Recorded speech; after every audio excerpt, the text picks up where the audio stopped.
আর বউ মারুতি যা। চলুন বন্ধুরা, আজকে কি বানিয়েছি দেখাচ্ছি। আজকে তো একটা স্পেশাল করেইছি, রবিবারের বাজার, মাছের ডিম করেইছি, করবো না বলেছিলাম। আর ডাল আছে, আজকে কিন্তু সবজি পাইনি বলে মুড়ি ঘন্ট করা হয়েছে মাছের মাথা দিয়ে, মুগ ডাল, গোবিন্দভোগ চাল, মুড়ি ঘন্ট। আর আছে কাঁকরোল ভাজা।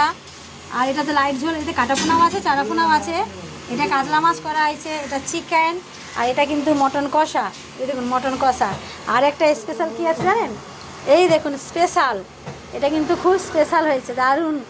এটা ইলিশ মাছের ভাপা করেছি প্রেসারে, কিন্তু জানেন বন্ধুরা, একদিন করে খেয়ে দেখবেন, রেসিপিটা ছাড়বো, দেখি এটি কাউকে পাই নাকি। ইলিশ মাছের ভাপা দিয়ে একদিন ভাত খেয়ে যান।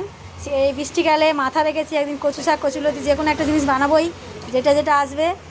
আজকে বানাতে পারিনি, অনেক কাজ ছিল।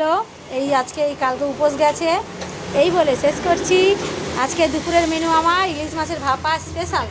খাবেন তো চলে আসুন। দেখেন তেলটাও বেরিয়েছে, বড় বড় ইলিশ মাছ, তেল একটু দিয়েওছি, আর তেলও বেরিয়েছে, দেখলাম অল্প দিয়েছিলাম, ভাবলাম বেরোবে না, তেল বেরিয়েই গেছে। দেখেন দারুণ করেছি, প্রেসারে করেছি তো, তেলটা বের করে দিয়েছে।